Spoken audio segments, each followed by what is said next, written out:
Ako ng bangos mga boss. Wow. Kulay brown na siya mga boss.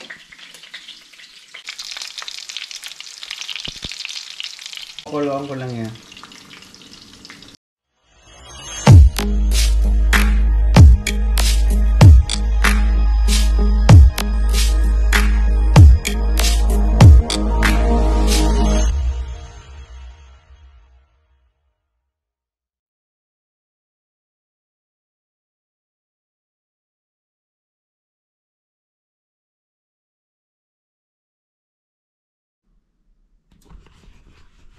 What's up mga boss? Kamusta kayo mga boss? Bili ako ng bangos mga boss.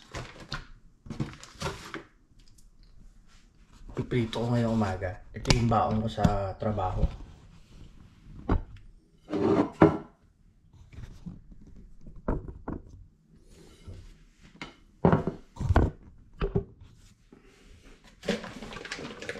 Kamusta po kayo? Nawa po kayo po ay safe ngayong oras na to kung nasan man po kayo naroon. Ngayon po ay araw ng Biyernes at alas 8 po ng umaga. Magluluto po ako ng baong namin. Iniinit ko na yan kanina mga boss.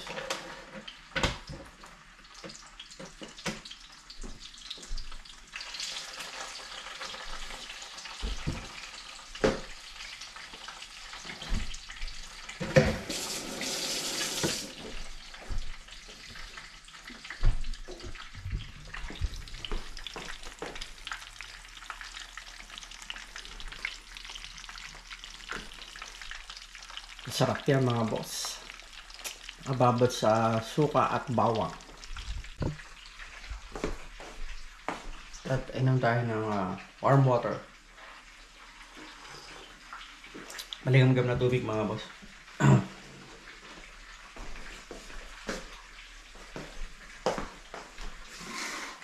Medyo malamig na sa labas mga boss.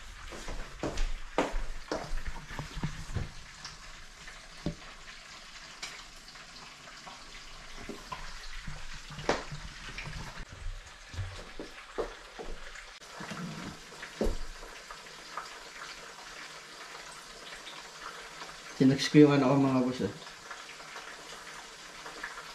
Gising na. Alas 4 papasok niya.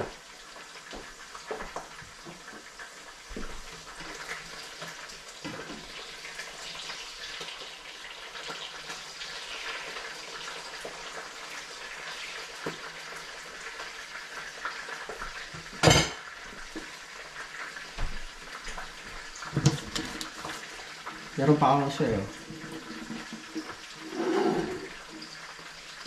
Isa pa akong bangos mga boss. 3 pa lang laman. Akala ko 2 na.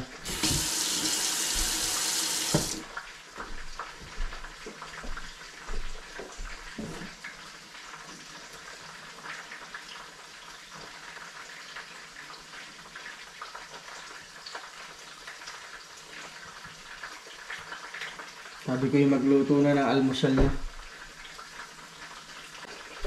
Nakakapagluto na rin siya mag-isa eh. Kasi alam niyo yung tayong mga magulang parang naging tradisyon na natin yun eh. Pag nagluluto yung mga magulang natin, pinapanood natin, ganyan. Yung araw-araw na ginagawa ng magulang natin sa atin, pag nagluto sa umaga, nagpiprito, ano man, naglalaga. Minsan nabibigyan pa natin yun, nakikita natin, o minsan tinuturuan tayo ng magulang natin kung paano magluto. May ganyan tayong ugaling Pilipino mga boss, pagdating sa kusina.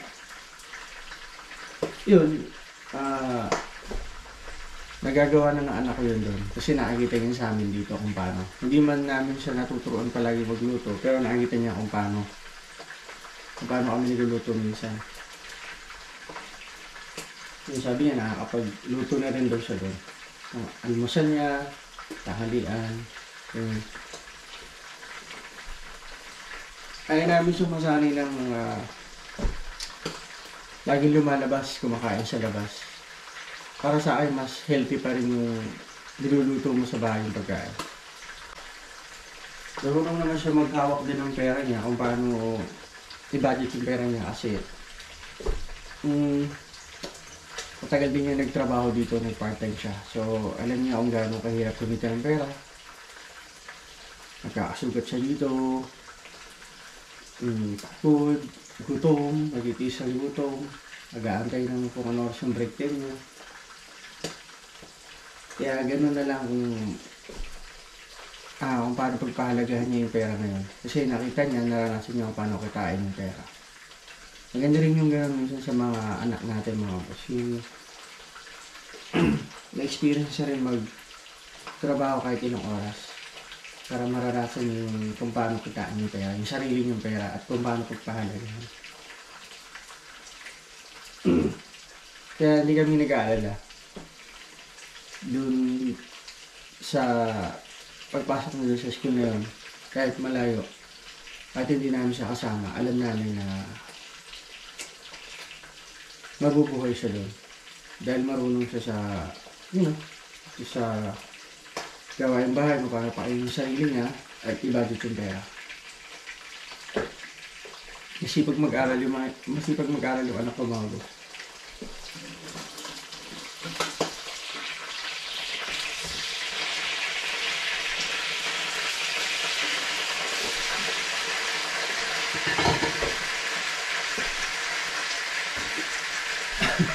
Sinawaan ko yung isda, mga boss, na init. Kasi parang naalala ko yung pinapanood ko kagabi.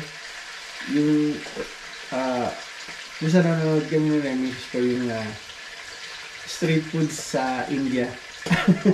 Yung hinahawakan lang yung pagluluto, mga boss. Mainit pala.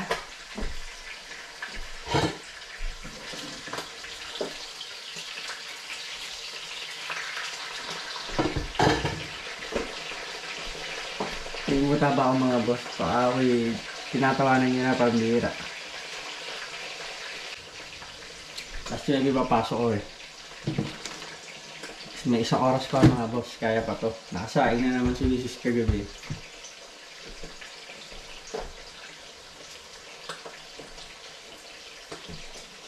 Pag sinipag ako, maliligo ako. Pambihira.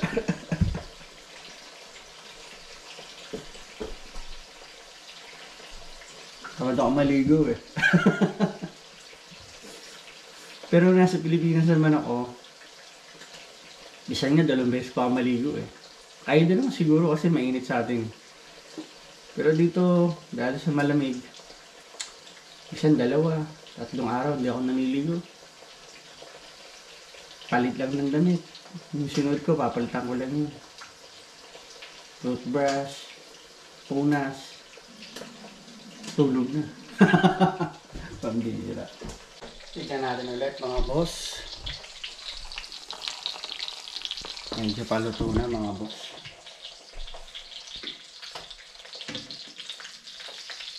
Wow. Kulay brown na siya, mga boss.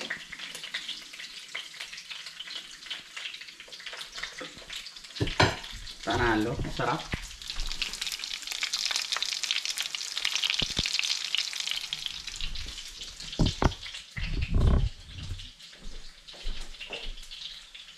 Naghanap ako ng gulay sa rep, mga boss. Tingnan ko anong pwedeng iluto dito. Yung ito, mga boss, luto ko to. Pinapakuluan ko lang yan eh. Nilalagyan ko ng itlog.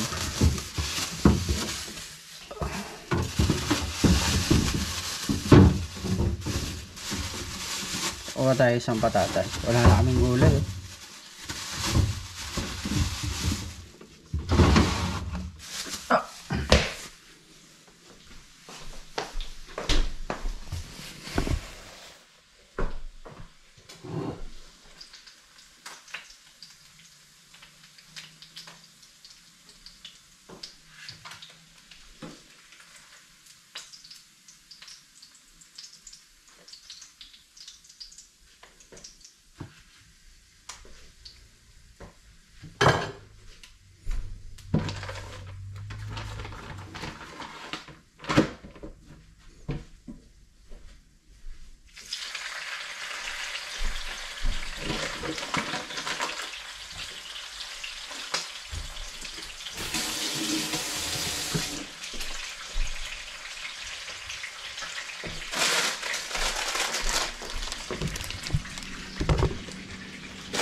itlog mga boss.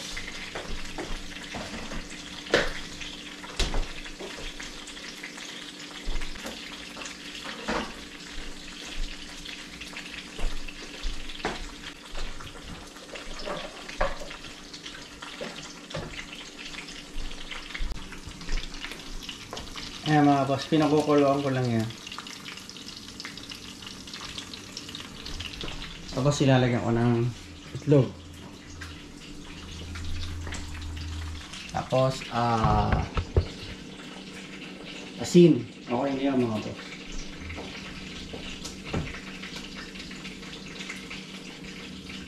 Gusto ko lang yung may sabaw saka may gulay. Kasi may prito. So dapat may sabaw. Kahit di man ganun ka daming regado. Sanay ako sa probinsya mga boss. Kung mayroon nga lang bagoong di ba? Nakatindi. Wala akong bagoong.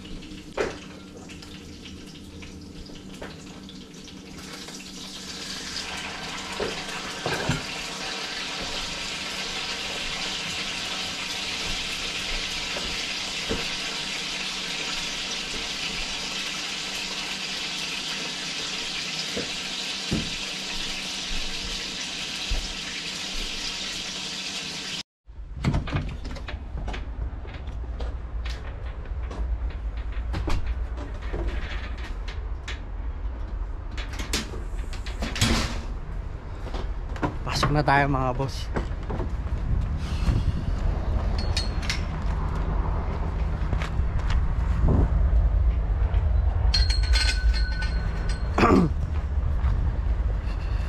Naligo ako mga boss.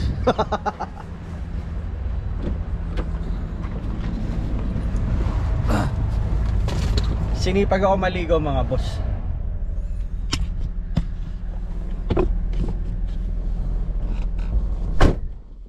Sinipag ako maligo mga boss. Kaya ako naligo ngayong umaga na to. Ayusin ko lang itong mga gamit ko mga boss.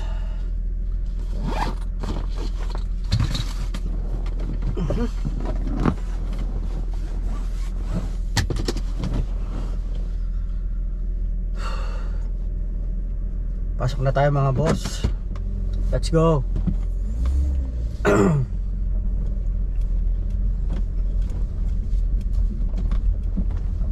Sa mga bagong nag-subscribe po sa J Pinoy TV, welcome po kayo sa J Pinoy TV.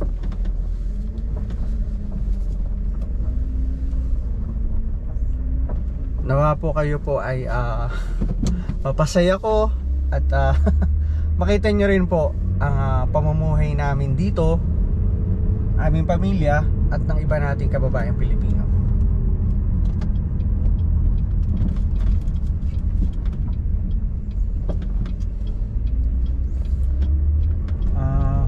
Baka po minsan yung nakakasama ko ng mag-vlog na Pinoy kababayan ninyo, kamag-anak ninyo o kaibigan ninyo, di ba mga boss? Kahit pa paano ay nakikita nyo.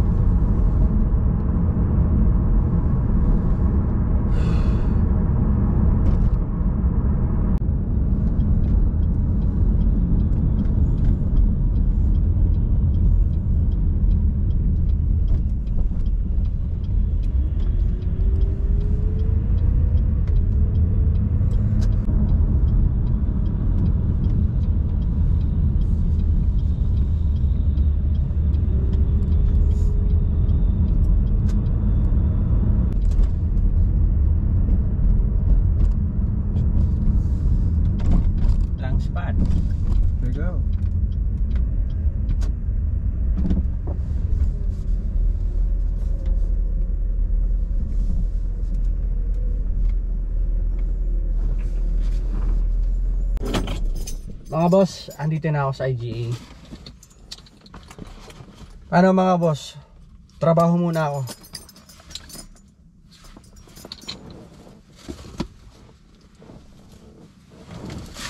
At yung aking nilagang gulay at piniritong bangus mga boss.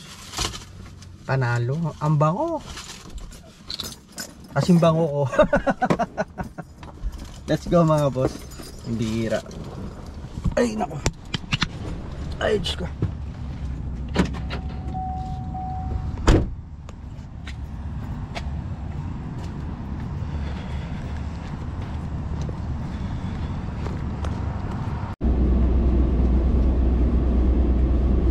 What's up mga boss?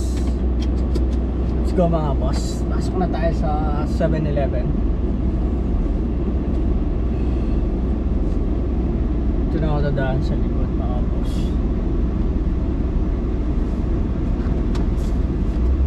Mainit.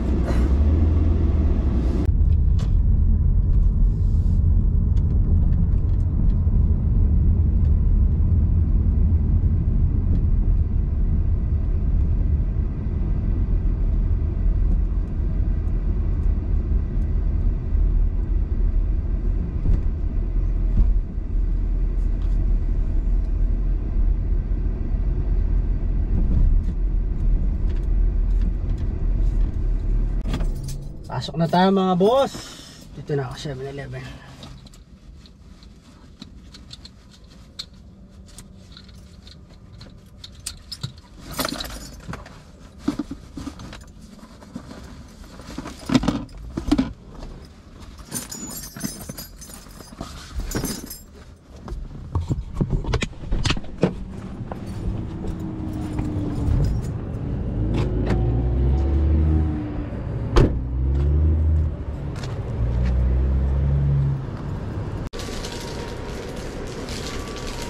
Kain tayo mga boss.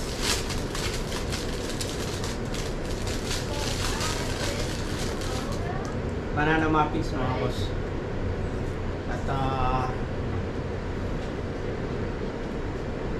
tea mga boss.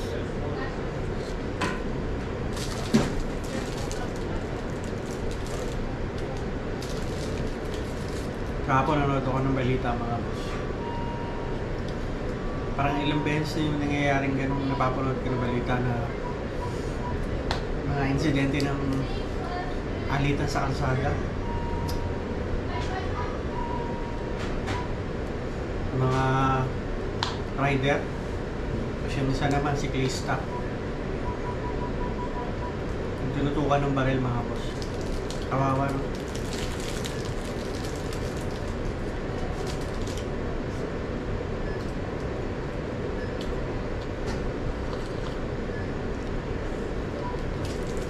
Dapat mag-usap na lang sila. Huwag na yung gano'n na ano, bubunot pa ng baril.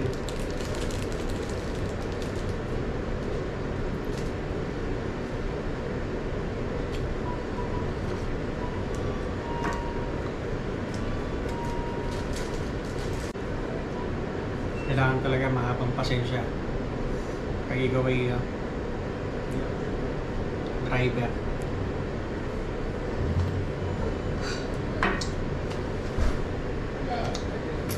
Pagigay nasa kalsada, kailangan mahaba talaga pasensya mo mga boss.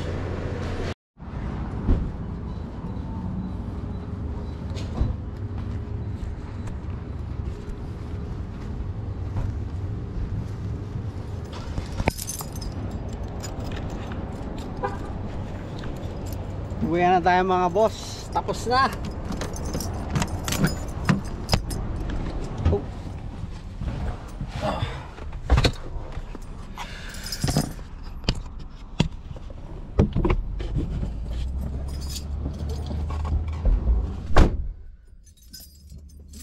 Tapos na ang aking part-time mga boss.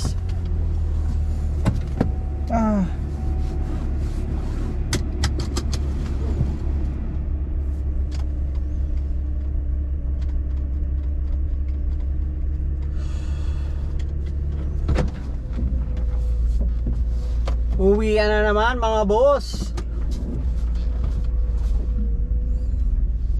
Pag-uwian mabilis eh. Pagpapasok tinatamad eh. Pambira. Okay.